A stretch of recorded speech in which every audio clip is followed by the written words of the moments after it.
Hello, everyone, and I want to welcome you to another episode of the Better the Pond Pondcast, the Flying V edition, where we talk to incredible people who are creating impact and ripples on the pond.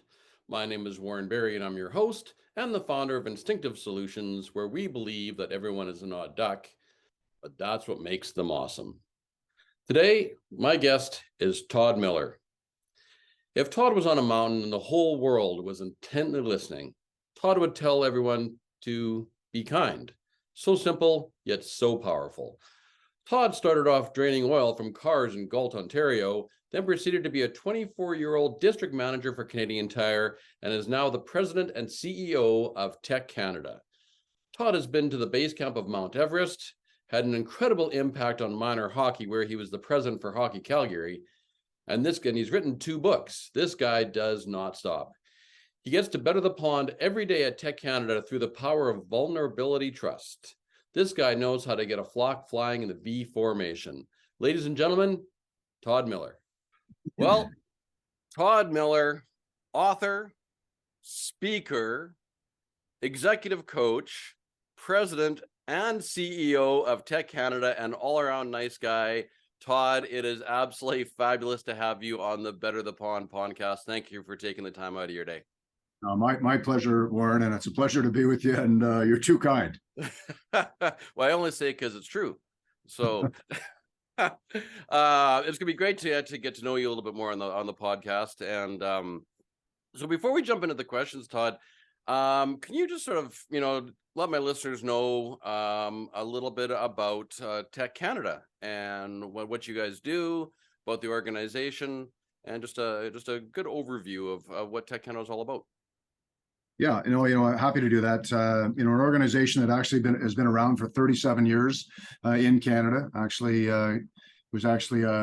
came originally from a concept that's actually now 65 years old from Milwaukee that Robert Norris started 65 years ago.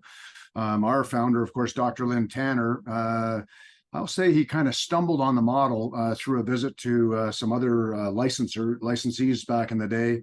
That shared with him this concept, and of course he brought the concept to Canada. And in essence, what TEC Canada is a peer-to-peer mentoring process whereby like-minded individuals come together on a very frequent basis, monthly to be exact, non-competing, non-supply. It's really not. I wouldn't refer to it as a networking club, but I think that's a byproduct. But it's really for men and women who are business executives, business owners, CEOs.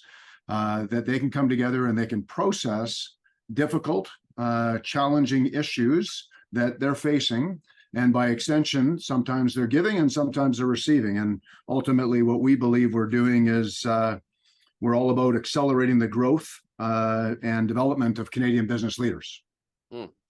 Fabulous. And as being a speaker for TEC Canada, I will say that it has been just an amazing journey. And one of the things I have to say, Todd, is number one, it's such a great organization to work with. But the other thing is that what I've discovered too is the chairs that are all across Canada are just absolutely just amazing people. Every single one that I've met they're kind, they're intelligent, they're giving, they're humble. And I've created some really great relationships with some of these chairs, and they're, which says a lot about the organization of TEC itself. Yeah, it's so pleased to hear you say that, Warren. When I think about what's the differentiator of TEC Canada, I really land on that square, and to be exact, our chairs. Our chair community is the differentiator. That's what makes TEC what it is today. I, of course, affectionately call the chair our partner. And of course, they're all independent contractors. You may or may not know that, but in this model, they're men and women that came from all kinds of walks of life, if you will, but all very, very successful in their own right. Came into this organization, as I said, as a partner or as an independent contractor. And they clearly are the point of differentiation for our member and the member experience. We'll talk about TEC Canada as kind of operating in a box, if you will, right? In terms of how our systems and processes are designed to support those men and women that I've talked about in their journey, whether it be really challenging, complex issues that they're trying to resolve. But the chair will bring their unique style, their unique personality, and kind of insert it into that box, if you will. So they all members get the similar experience through the proven processes, but they have the unique flavor that comes from that chair experience. I often tell our chair community that members join because of you, and they stay because of the group. Right. Yeah. No, that's a great point. Because I agree that the chairs have been really, I mean, just such great leaders, and I've witnessed just some of the groups that have been together. The members have been there for 20-25 years. These people are just like, that is long-term commitment, and I guess that just says a lot about they stay because of the membership, right? They all lean on one another. Yeah, and the ongoing value that you gain from this process, right? So if you think about yourself as a business owner, and I know it's cliche, but it's lonely, right? It's lonely being a business owner, or lonely being a CEO, and where do you go to help your organization, or help you make a better decision? Where do you go to be held accountable? I mean, often, some of our members will have a board or an advisory board, but truly, who's holding you account to all of the things that you're suggesting you're going to do? Where do you get your growth? We come out of school, whether it be a trade school or university, or MBAs, or whatever our academic background is, and we suddenly are supposed to have all the answers. Well, where's your ongoing growth coming from? And that isolation factor that I talked about earlier on. I mean, that loneliness, if you will. And of course, the other big factor inside this model is coping with change. And let's face it, the last few years with the pandemic, if that's not indicative of the amount of change that a CEO or business leader goes through. And of course, this model, it embraces all of that and supports that member. So you can understand when you really dig into that, why longevity or high tenured relationships exist within this community. Mm-hmm. Yeah, absolutely. And I agree with you. Just before we move on, but I think it's really important for business owners and business leaders to understand that when you feel it's lonely at the top, and it's true. And if you're feeling that way, to make sure that you'd make the effort to join an organization such as TEC, because again, you have somebody who's like-minded, you can share thoughts with, you can problem solve with, right? And you always have somebody by your side, so you never feel like you're all alone. Yeah, no, it's that. I mean, those are words that obviously I can share from the call it the marketing propaganda that I might put out and say that's what this model is all about. But more importantly, is that's what our members tell us. We have hundreds of testimonials actually on our website of our members speaking to exactly why do you continue to stay? Funnily enough, I had a conversation with a member, a long tenured member, almost 30 years. And I asked him, and he was, matter of fact, he was a member of, and still is a member of Dr. Tanner's founding group. And when I asked him, I said, help me understand. I said, and don't take this in the wrong context, but why do you stay? Like what, I mean, after this amount of time, you're now chairman of the board. You've been there, done that. Your company's worth a lot of money. I mean, why do you stay? And he said to me, Todd, it's like insurance. I may never want to use it, but I know I have it, so I'm staying committed to the process. Like insurance. Like insurance. TEC is like insurance. Yeah, you hope you never have to use it, but boy, it sure is nice to have if you do, right? Yeah. If you do need it, you want to make sure it's there, right? Yeah, absolutely. Perfect. All right, so let's get into the questions here with you, Todd. So, Todd Millar, what got you from being a gosling? And I'm going to go way back. Where were you hatched to your humble beginnings? What got you from being a gosling to leaving the nest, right, when you decided to go out on your own, to where you are today? Todd Millar, what is your backstory? Well, I'm not so sure we have all that amount of time with us today. But, I'm originally from Southern Ontario.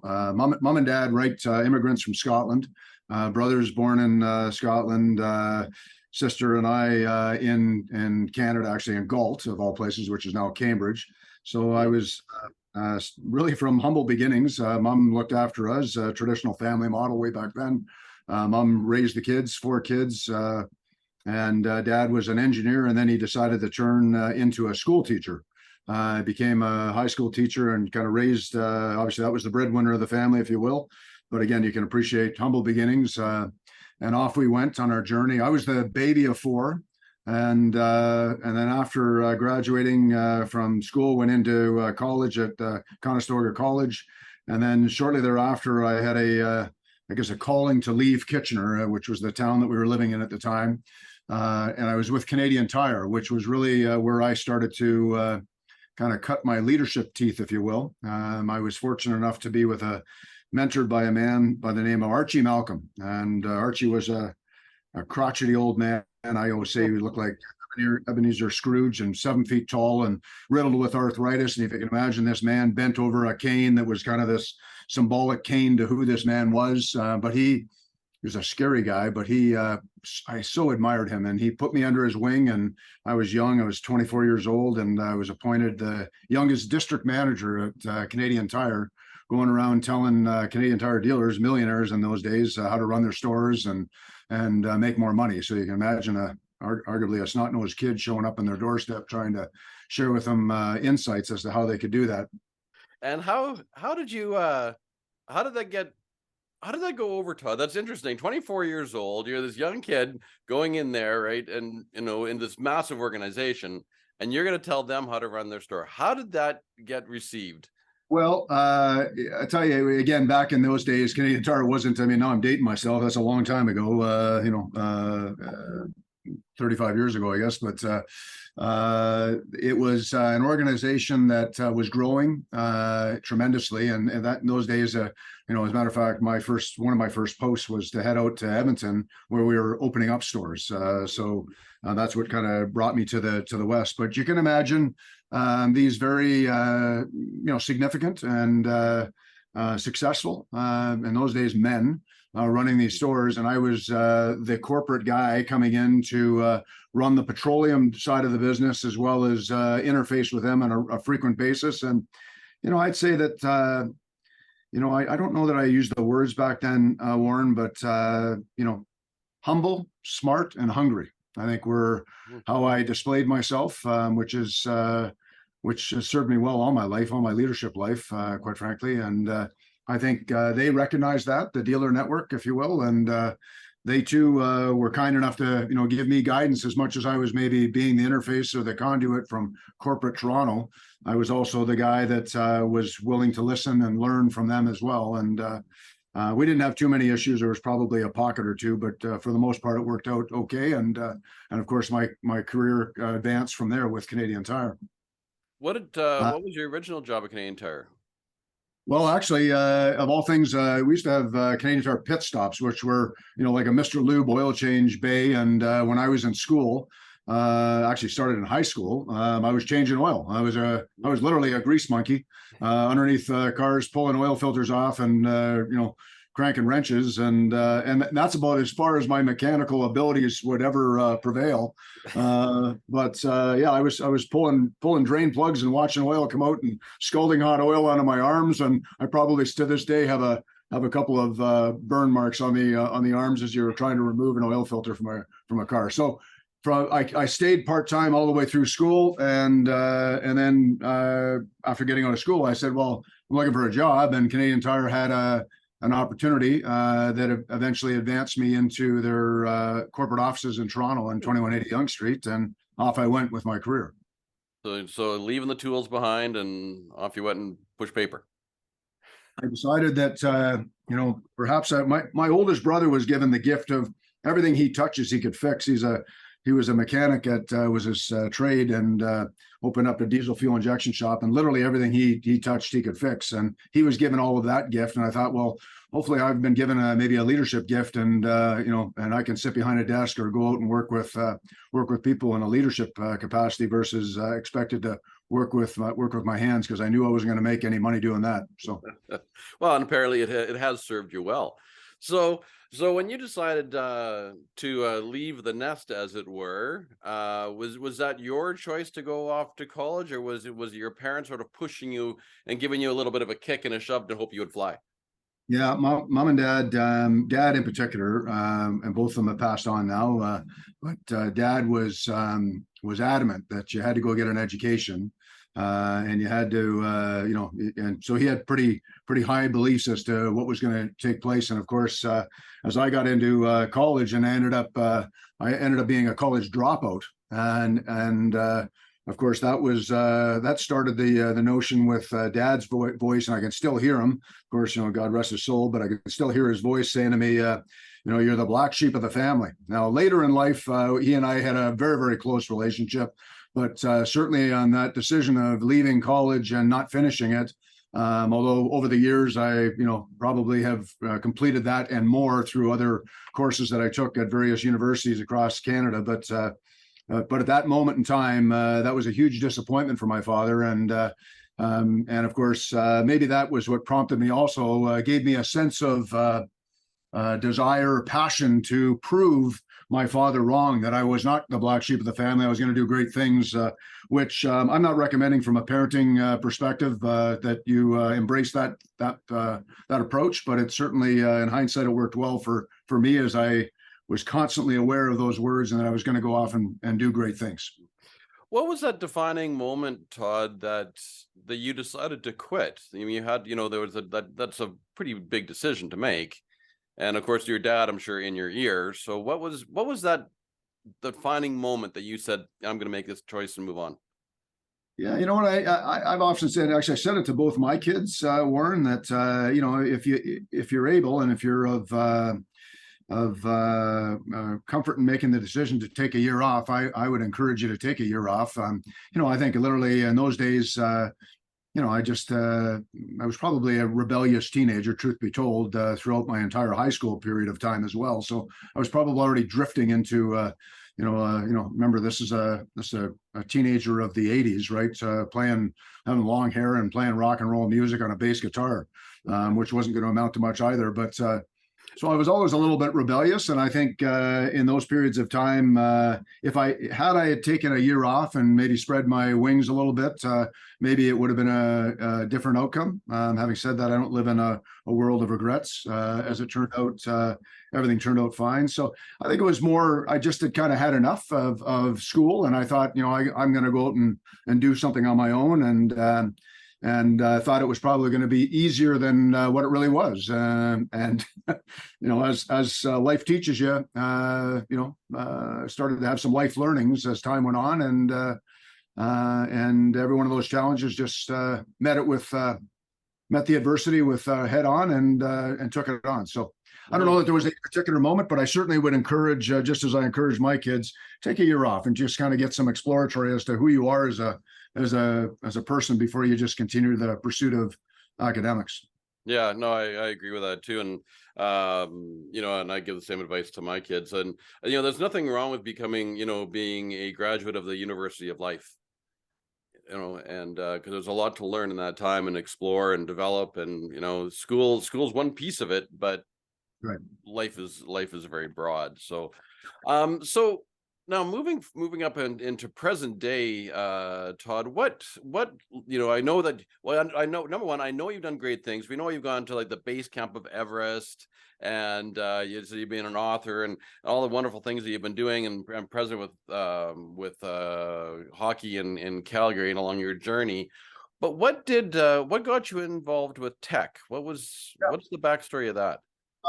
Yeah, it's interesting, right? So if I just, I'll quickly, Canadian Tire, I end up in Winnipeg with Canadian Tire for a few years in Winnipeg. And then, of course, Canadian Tire says, come back to Toronto. I say no to that. I don't want to go back to Toronto. My heart is literally in the West. And the time my wife, Saskatchewan girl, I met her in Edmonton. She wanted to get back to Alberta as well. So off we went to a new career, joined an oil and gas company at that time, Turbo Resources. You probably remember them. Yep. And ended up being president of Turbo Resources for several years until Shell bought us. And then transferred across to, couldn't put a yellow jacket on with Shell. So I went across to telecommunications and joined AGT at the time, which of course later becomes TELUS, and having the time of my life with that organization. And then George Petty, who was then CEO, asked me to take over Yellow Pages. And I thought that was the kiss of death. I I was looking after electronic information services, and suddenly he was giving me Yellow Pages. As it turned out, Warren, that actually ended up being probably the best moment of my career in terms of learning experiences, as well as I guess an ultimate climax to a leadership career, whereby through a series of sales, if you will, we were sold from Alberta into, and at that time we were all across Canada. We were sold to Verizon. Then we rebranded ourselves as Super Pages, and then eventually we were bought by a private equity firm and Bain Capital, and off we went. So here I was in all those transactions, staying with the organization, and then I had this incredible experience with a private equity firm, Bain Capital. Bought the company for $1.9 billion. And 12 months later, we sold it for $2.6 billion. And at age 42, I said I was retired. And then I realized that was a ridiculous statement. I don't even know what that word means. So then I said I would be unplugged for a period of time, not realizing how much time. And that was the journey where I started to try to figure out who I am and what I'm going to do. I knew I didn't want to go back into corporate life and running another organization. I kind of felt like at the time my kids were probably 9 and 10, my wife now 36 years. I didn't think I knew any of them. So I thought, well, I got to unplug here and maybe reconnect with family and find out what's really important in life. And that became a whole different journey in my life, where, as you mentioned, was president of minor hockey in Calgary for 7 years, which is a story in itself. I climbed a little mountain called Everest to base camp with my 16-year-old son. Became a professional speaker, wrote a couple of books, did all kinds of different activities inside of that area, bought some companies, sold some companies, not all good decisions, but more life learnings, if you will, business learnings. And then eventually, after about 6 years, then I defined it as not unplugged. I called it what it really was I was lost. And lo and behold, when suddenly, lots of times this happens in life where suddenly you're looking for something that suddenly materializes before you. And I then went out for dinner with then CEO of TEC Canada, Catherine Osler, and a mutual friend. We went out for dinner. They said I should become a TEC Canada chair. And I said, I don't know what that is. Tell me more. We had a conversation about what TEC was. And obviously I decided, that was 11 years ago. I said, okay, well, why don't I say yes to this? And I became a TEC Canada chair. I opened my first group, CEO group in the city of Calgary with, and at the time of my life, I had 16 members that joined that group. Then I started my second group, a key executive group, and then 2 small business groups. At the peak of my chairing career, I had 70 men and women that I was coaching, either CEOs or business leaders, having the time of my life and didn't see anything changing.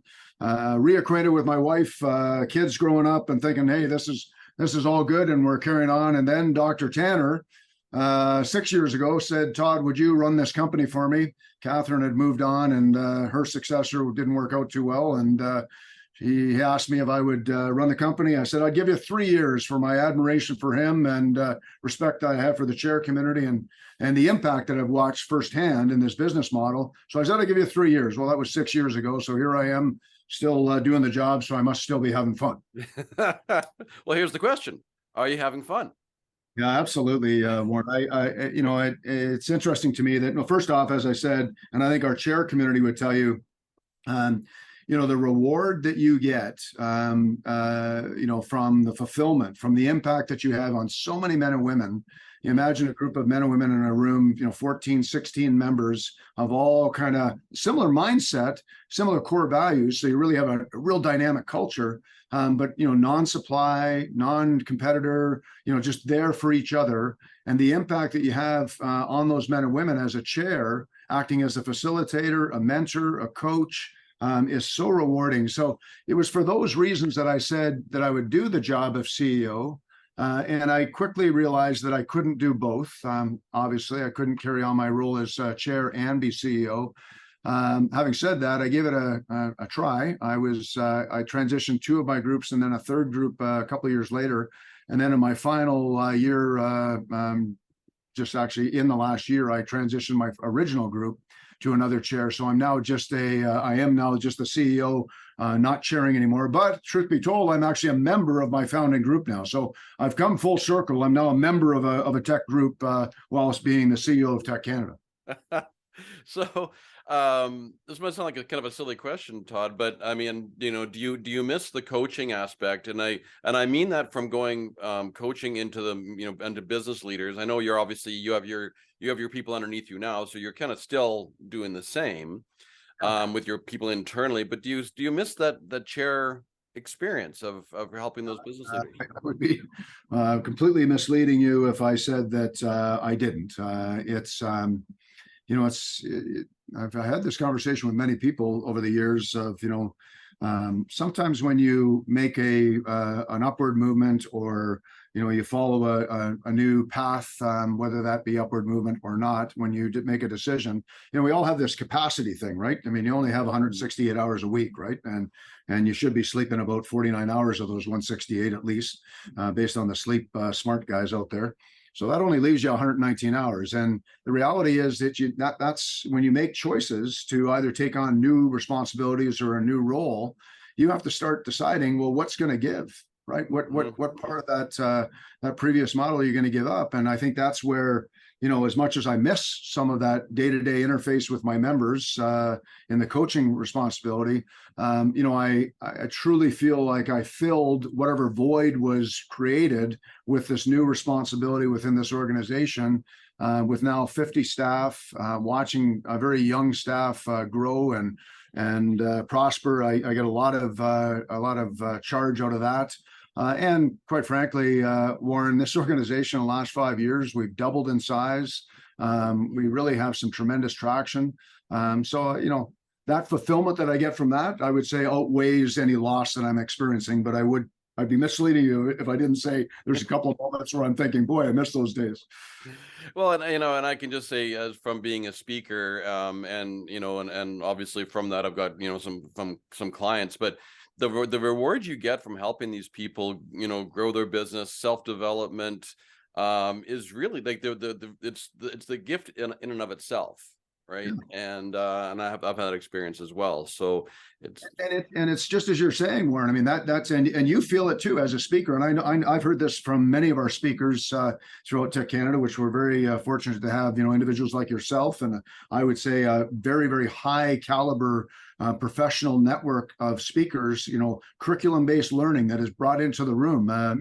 It's not just the meetings, it's not just the one-to-ones, it's not just the Canadian network of 2,000 members now, it's the speakers. And just as you're alluding to, the charge that I see coming from the speaker community that come back and say, yeah, I get this residual gain from being in the room, and then some member turns and says, hey, Warren, can I hire you to do some work? And clearly we understand that, and that's why this model is successful for speakers as well. But that whole, almost altruistic mindset of, hey, I want to really do good. I want to do an active service for these men and women. I think that's threaded through every one of our successful speakers, and by extension, we all win. Right. No, absolutely. Yeah, it's a win. It's a win across the board. It's not a win-win. It's a win-win-win. So yeah, absolutely.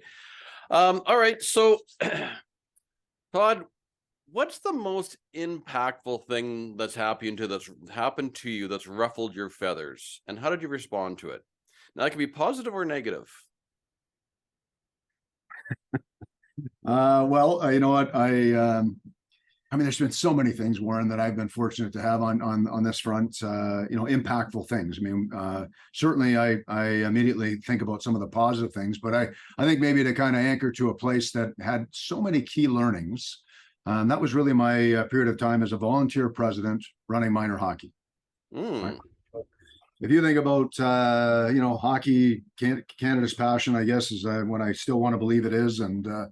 And of course, when I stepped into that role as first off in a board position, and then shortly thereafter was asked to take on the leadership role as we were making so many changes, which, by the way, many of those changes have now been threaded across all of the minor hockey association boards across Canada, which, I'm very pleased that our board had an opportunity to engage and support the development of other minor hockey associations across Canada. If you understand that model, it's Hockey Canada, which may be a bad word to use these days, although I still think that lots of great things are going to come out of the realization of some issues that they had, and they're fix those things with all the right efforts in mind. But you've got Hockey Canada, the governing body. You've got the branches, the provincial branches, and then you've got the minor hockey associations underneath them. So I was so far down the totem pole in the big picture, but we had an opportunity to make such huge impact, to use your word, which was challenging,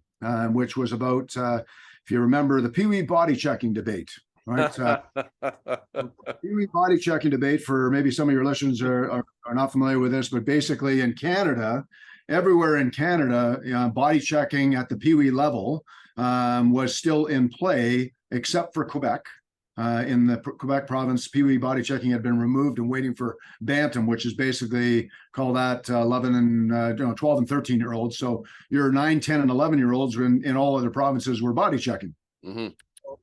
I was commissioned to do a study in the support with support from Hockey Alberta, Hockey Canada, and Minor Hockey in Calgary, and we brought in Dr. Carolyn Emery out of the University of Calgary and a lot of other smart men and women to do a study, which ended up being a 5-year study. The first 3 years was literally assessing the injuries in all other provinces and specifically in Alberta versus Quebec. So if you're taking a data point of analyzing how many for 3 years, how many injuries does Alberta have? How many injuries does Quebec have? And of course, the assumption is that, well, I guess there would be more injuries in Alberta because they have body checking than Quebec. And that proved true, right? That was very much true, a true statement that there was about 100 ambulance rides per month that we were going to save inside of minor hockey, Pee Wee, if we remove Pee Wee body checking across Canada. Now, having said that, the contentious issue came about as the leaders now all turned to me and said, well, no, Todd, you're just going to create a problem in Bantam, right? Mm-hmm. So if kids don't learn how to body check, we've heard this argument forever. If they don't learn how to body check, then you're just going to move the problem into the Bantam level. So accepted that challenge and said, okay, pause, time out. We'll do another 2-year study. And now we'll compare Bantam in Alberta and against Bantam in Quebec, because of course, they haven't been doing body checking in Quebec for many, many years, forever, quite frankly. And also the argument was made that you won't develop my child into an NHL superstar. Well, Quebec hasn't been too bad in developing superstars. And by the way, if that's really why you're in the game of minor hockey, then you probably have other issues, right? And we'll leave that one. Long story short, that test or that cohort study proved again that that wasn't true.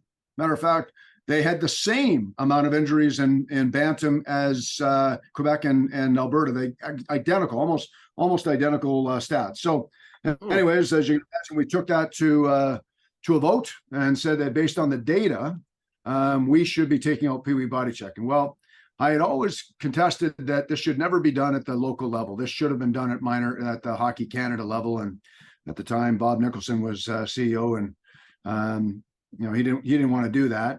So he said, well, if you guys can lead the charge, then maybe that'll happen. Well, of course, that was the biggest impact that I could think of on a volunteer president's life, and the most contentious issue you could possibly imagine. To this day, I have still about 2,000 cards and letters that were sent to me that I was ruining hockey. And how dare I do that? So it was probably one of my most challenging moments in leadership history, although I never got paid a dime for doing it. So one of those thankless jobs, as we say in volunteering. Yeah, no, absolutely. That's interesting. So I've been involved with hockey. I coached when my son grew up. So right from the very beginning of 3, 4, 5, I started coaching, and I'm still actually active with hockey now that he's now moved on. But anyway, that's interesting that you tell me that story, because I've never heard that story before. I never knew why. I remember being taken out, and I remember the stories would be just crazy because it's massive debate, right? And how it was going to ruin the game and everything else. But I never actually knew why it ever happened. And it was it was you. And the interesting part to that is it ties into TEC Canada. Of course, I had started my chairing career just at the tail end of being president of minor hockey. As it turned out, I resigned minor hockey as president as a result of lots of things, but it was all culminated to this particular debate that we ended up having.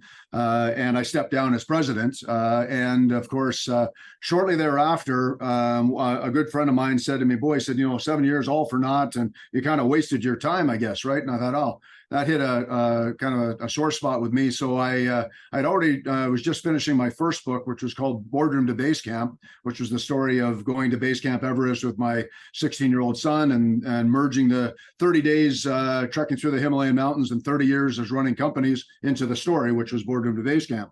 So I quickly called my publisher and said, hey, I've got another book. Let's write it. It has to be done in 6 months max, preferably 3 months. And off we did. Off we went and wrote the second book, which was Moron, the behind-the-scenes story of minor hockey, which is all about the Pee Wee body checking debate and the 6 things that you have to do inside of minor hockey in order to save Canada's game. And of course, to this day, if you Google moron and hockey, my picture shows up, by the way. My mother was very proud of that. But having said that, I would share with you that the connection story was that when I stepped down as minor hockey president, I was now a TEC Canada chair, and I still vividly remember going into my group meeting, which of course you've been in many of these group meetings, and I was the chair. So if you can imagine me going in on Tuesday, and my picture, my mugshot, was on the cover of the Calgary Sun newspaper both Sunday and Monday over this whole debate and this whole issue. And of course, went in, and of course that hockey boss resigns, I think, was the headline. And as I showed up in my meeting on Tuesday, my members all looked at me and said, as they held up the Calgary Sun in front of me and said, hey, can we get the elephant out of the room here? So. It's interesting. I mean, that was it was a major decision that had to be made. And of course, you were, when I look at that, you kind of look at it as you as the referee, because you know what, it doesn't matter whatever call a referee makes, there's someone who's going to like it, and the other person's going to hate it. So you're in kind of a no-win situation in a way. And how did you manage to work yourself through that, Todd, where you were under fire? Yeah. Well, and funnily enough that you're talking referee, I don't know if you knew this or not, but I was a referee for many, many years. I just retired last year. I was the oldest guy reffing junior hockey in the city of Calgary up until last season. So I'm now retired. I've hung up the stripes, but so I can certainly relate to your perspective on the referee comment. As it related to the president of minor hockey, again, volunteer job, leadership job, which, my definition of leadership, and I've always embraced this, certainly in the last decade, is influencing outcomes. And by that definition, all of us are leaders, right? So it's not by title. And all I was looking at in that context was, as president of minor hockey, I've been given the opportunity, voted in as president, looking at our issues at hand. And we had many. We had some governance issues inside of the board. We were trying to, a cheesy phrase, we were trying to change it from the old boys club and really made it into a governing entity that was going to do good things for children, because I still am a huge advocate that this is minor hockey. It's for kids, and there's so many great learnings, not just in hockey, but in any sport, team sport environment. I think children can learn so much. So, it's balancing, the element of saying, hey, I'm here to influence an outcome. And this is what the outcome is. Here's our agenda. Here's what we're trying to do. And, the irony is that, in the board governance structure, is like a lot of boards, as president, I didn't even have a vote. I mean, all the directors had the vote. I had the tiebreaker if there was one. And by the way, there wasn't one inside of the board element. But my job was really to take it to the constituents and talk to them. And the constituents in this case were 24 hockey associations inside of Hockey Calgary, which is very common across all entities, and try to share the knowledge. But you know what? I think the key lesson here, Warren, is I think about, it's data, and that's what we were talking about. But data against the emotion, and that's where we really lost, was that, the people that came out for the hearings and all of the different activities where we were bringing in all kinds of experts to share the data. And Dr. Carolyn Emery was so awesome, sharing all of this scientific research. And, again, you imagine 3 years and then another 2 years, and we got 5 years of comprehensive information properly articulated by very, very smart men and women.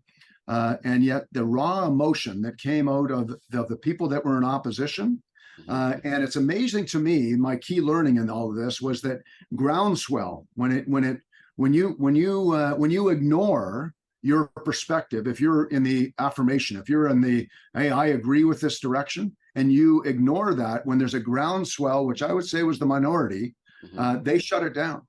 They voted against it. And when the day after the vote, the people that were supporting it, they didn't show up at all. And of course, they were sending me cards and letters saying, what happened, Todd? I thought it was so obvious. It was so smart to do this. I thought for sure this was going through.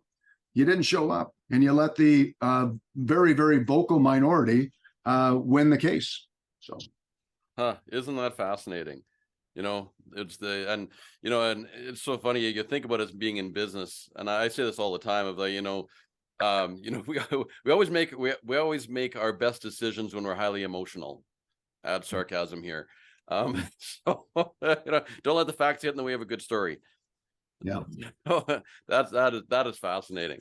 All right, Todd. So did you know that geese fly 71% further and faster when flying in the V formation?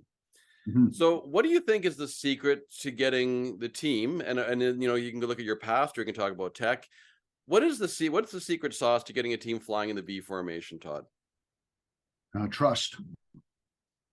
And I think, and to use the geese, metaphor, of course, when you build on that story, which I love, when somebody goes down inside of that V formation, somebody goes down to help them, right? And they stay there until either that, I guess that goose dies, or they are able to join the flock and jump back in. And I think all of those elements come from trust. And I would put one other word in front of that, which I'm a huge advocate of, that I have found that great leaders that inspire me embrace, that is vulnerability trust, right? Organizations, I think they will bond together. They will work together. They will partner together.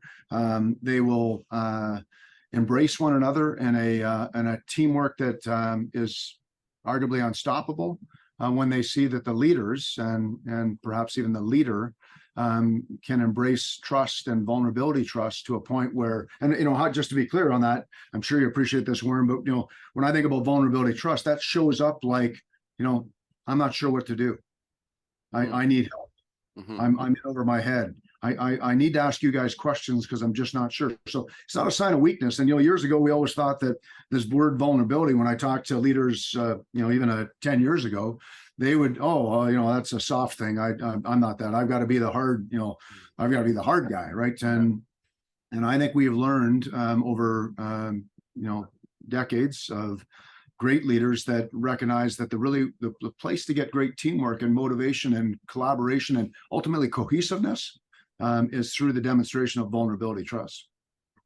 How do you think, from your experience, Todd, to get people? I'm really glad you brought this up. What's the secret to getting people to be vulnerable? Because in all the boardrooms and in Canada or US, is there's a lot of ego, and so and letting go of the only way you'll get to vulnerability is by letting go of your ego. And what do you think? What's your thoughts on helping leaders become more vulnerable? Well, at the risk of being oversimplifying for you, Warren, I think it does come from the top. I think if you're in an organization that isn't prepared to at the highest level, whether that be the chairman or the CEO, doesn't want to embrace that type of behavior, let's call it, because that's what I really think it is. It's a behavioral trait of acknowledging the fact that I don't have all the answers, right? I need to make sure that I'm working with, collaborating with all the people around me. And I think when that's displayed, and then it trickles down into the leadership team, into the management team, and then depending upon the size of the organization, right into the rank and file. And it's interesting to me when I see organizations that, regardless of size, right? Regardless of, the one organization I ran was a $1 billion company. And I'm not saying that we were perfect in that regard. There was always a percentage that were kind of the outliers, if you will. And I think that's true inside of a smaller organization like TEC Canada, where you may have an outlier or two, but it's having that, that commitment, that tenacity to stay with it, of always honoring the fact that, hey, I'm going to lead with vulnerability, trust. It's a model that we embrace. It's a behavioral trait that we embrace around here. It shows up directly from your behaviors aligned to your core values. And when you're demonstrating that day in and day out, I do think that you set yourself up for success throughout the entire organization. Yeah, absolutely. One of my favorite lines when I talk about culture is best defined by the level of behavior that a leader is willing to tolerate. Oh, there you go. Yeah. Yeah, fantastic. Yeah. And so when the leader himself, right, is, I'm not going to tolerate ego, I'm not going to tolerate these things, and right, then these things actually show up. So vulnerability, trust. Yeah, and it's interesting to me. You mentioned I guess tolerating. When I think about the showstoppers of life, or arguably the showstoppers of vulnerability, trust, are trapped in these four little words, right? Fears, threats, embarrassment, intimidation. And I've said to guys throughout my life that, when you're feeling one of those things, or you're displaying one of those things through your behaviors, you are shutting down all ability to grow, all ability to function, all ability to get great results. So fears, threats, embarrassment, intimidation, when they're around us, they're the showstoppers of life. They're shutting us down and really creating a chasm of opportunity for development. Say that. Well, I'm going to capture that. Say that one more time. Fears, threats, embarrassment, and intimidation. So you think about that, right? If you're displaying that, if you're putting fear into a room, right? Think about in the old days, right? I guess I had a few of these people that I had to work with over my career, but fortunately not too many.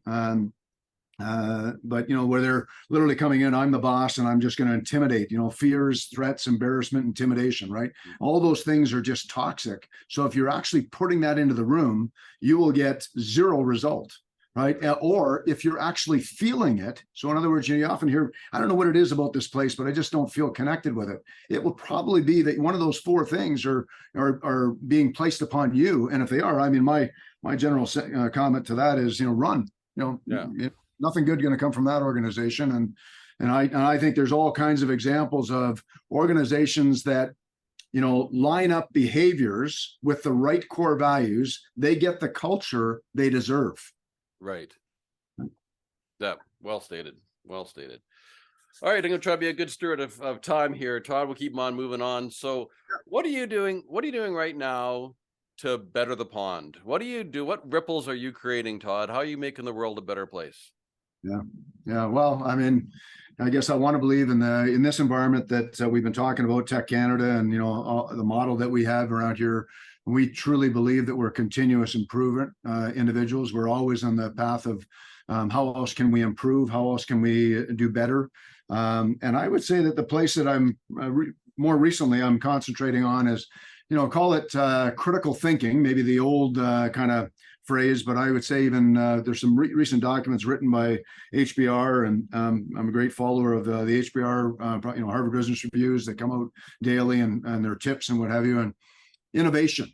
So finding ways to be innovators, as otherwise known as a critical thinker. How else can we encourage the environment to not feel threatened and literally take a topic and be much more in sync with innovation? And I think in particular in TEC Canada, that's going to be a make or break for us as we go forward. As I mentioned, we doubled the size of the company in the last 5 years. We've got ample opportunity for more growth and double it again in the next 5 years. But that's not going to happen with the same old. So we really need to embrace this element and encourage a behavior of becoming a critical thinker or an innovator. And I think that comes from really, breaking down the psychological barriers of I can't come forward with an idea because it might get shot down, or maybe it's a dumb idea, or how do I actually position it? So we're doing a lot more. We're spending more time around here thinking about how do we create that environment where more ideas can come. I always kind of draw upon the one example. I think it's the Is it the cheesy guy that the guy injected orange or something like that, or the other one is the shreddy guy, right? That let's turn the shreddy on its end, and now we'll call them shreddy diamonds, right? I mean, we laugh when we hear the story, but it was so innovative and so right there in front of your face. But it was created by the line; it wasn't created by management. And Right. I think all companies have got to embrace that type of approach to leadership going forward. For one, reasons that will continue to grow their business, but equally important, I think it's going to set the stage for retention. And I think leaders have got to be very aware that the world has changed. Maybe it was already changing, but it got accelerated as a result of the pandemic. And I think we've all got to be thinking about that.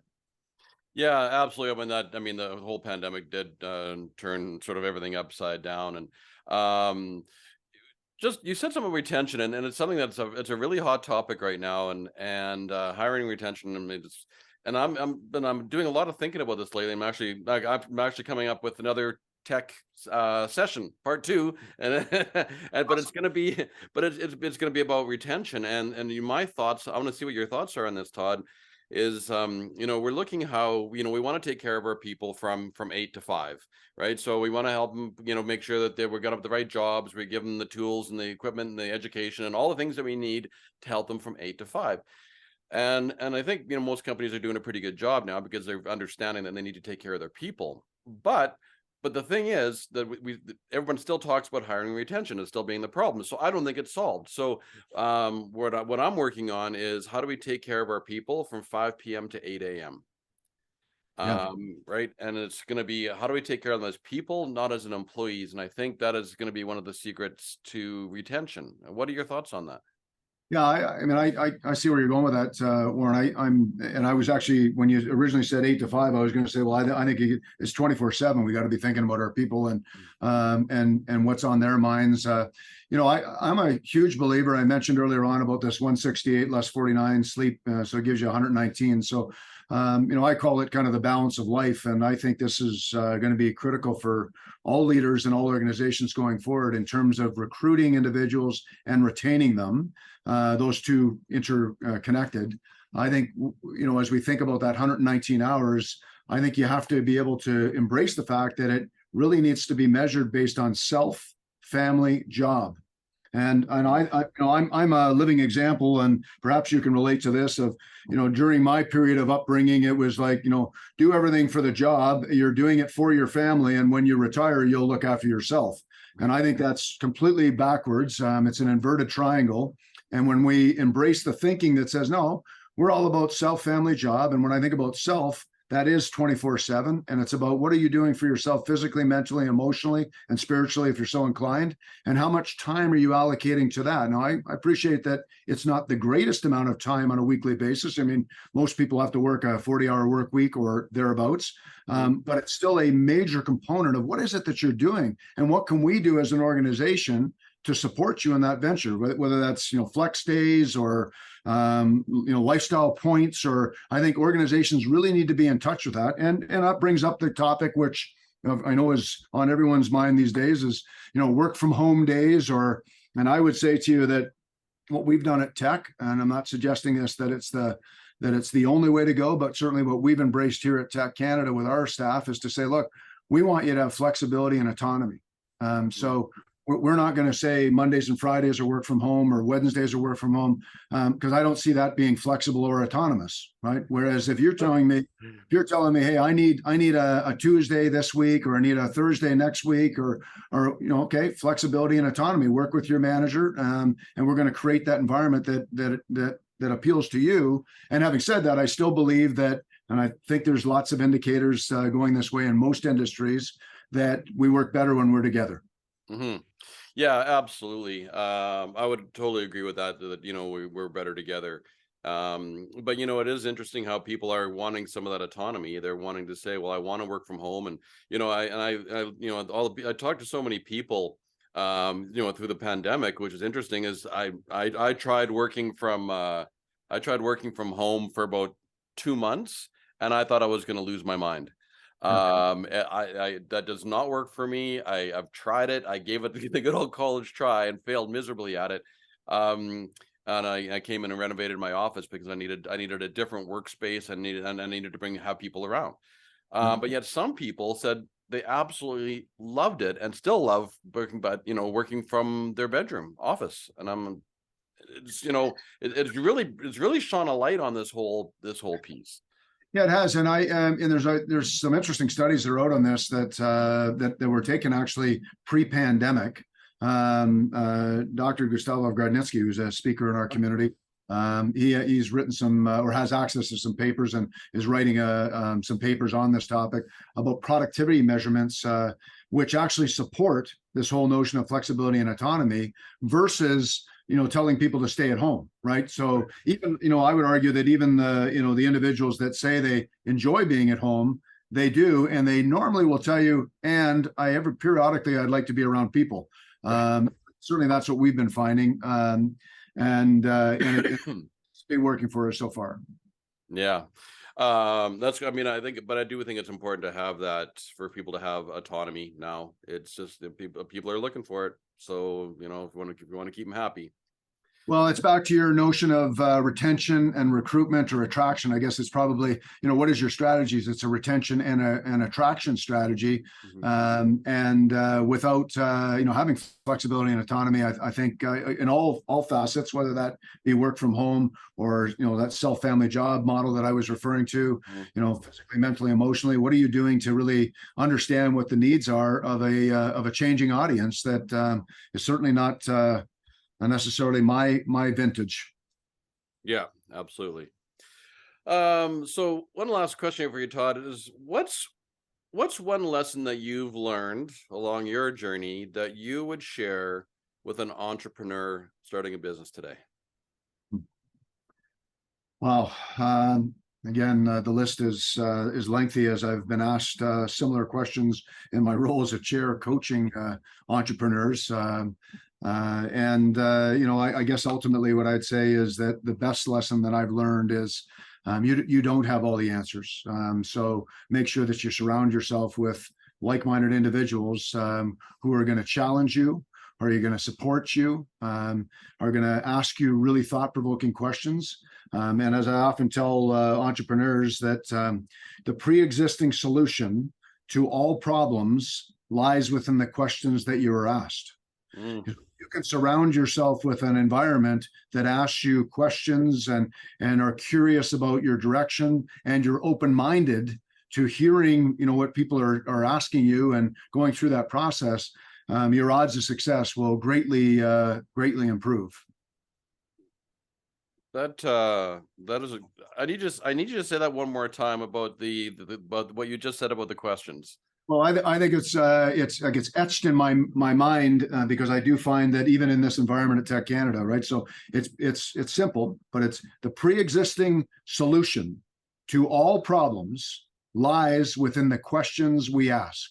And when you think about that statement, that's really what TEC Canada is all about. We put you in a room, whether it be with a speaker, because the members are going to ask the speaker a bunch of questions. We issue process inside the room where we're trying to support a member, often successfully, with complex and important issues. And we're doing that through a proven process of asking questions, getting clarity on what your issue is. And often through that discovery process, the member or the entrepreneur, to your original question, discovers what they have to do just by listening to their responses.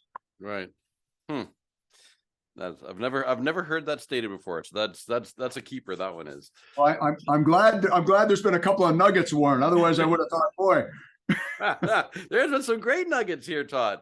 So I do have one final question for you, and so here it is. So Todd Millar, if you were standing on top of a mountain, could be Everest, and the whole world is intently listening to you, what would you say?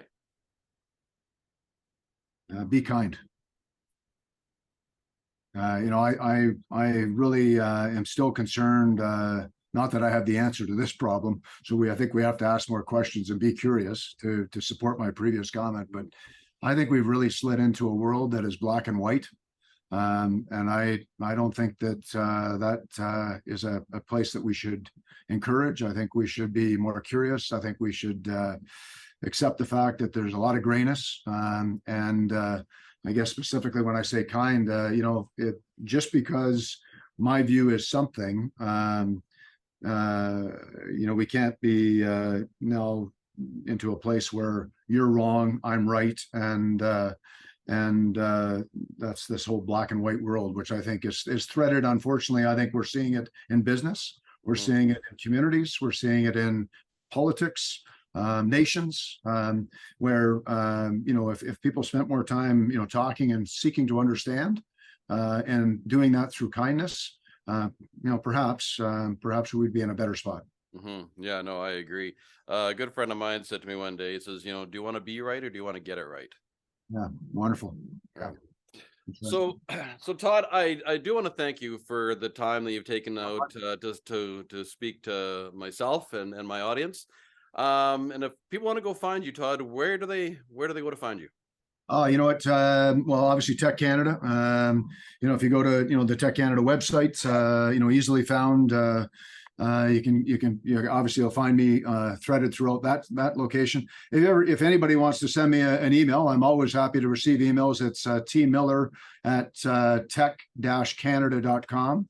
So T Millar, Miller with an A, of course, MILLAR at TEC Canada, tec-canada.com.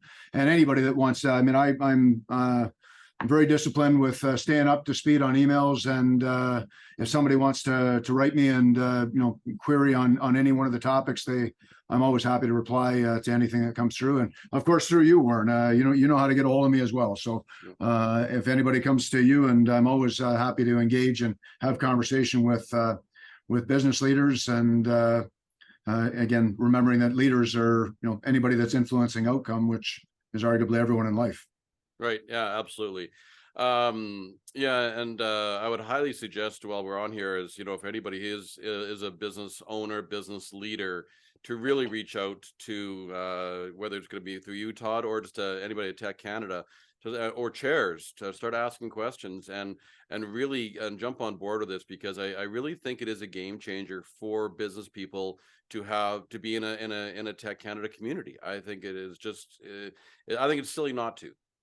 Yeah, I 100% obviously I agree. And even so much as I would say, obviously I'm biased. I think the best place to go would be TEC Canada. And of course, the website there is www.tec-canada.com. And inside of there, you'll see our chairs, how to become a member, how to become a speaker. I mean, it's filled with, it's a robust site filled with information. But to your comment, Warren, I have said to people that, now, look, if TEC Canada is not for you, then I'm saddened by that, and I wish it was for you. But every business leader, every entrepreneur, every person that's trying to influence outcomes by having a business organization should be involved with some peer-to-peer model somewhere across Canada. If you're not, I think you're having a huge void in not surrounding yourself with like-minded individuals. And obviously, my preference is join TEC Canada. Well, absolutely, I'll second that. Thank you. All right, well, there you have it, folks. We had a great time with Todd Millar from TEC Canada, and this is Warren Barry, and I'm flocking off to take you beyond the pond to better the pond, because we're better together. Thank you so much, Todd. Thank you, Warren. Appreciate it.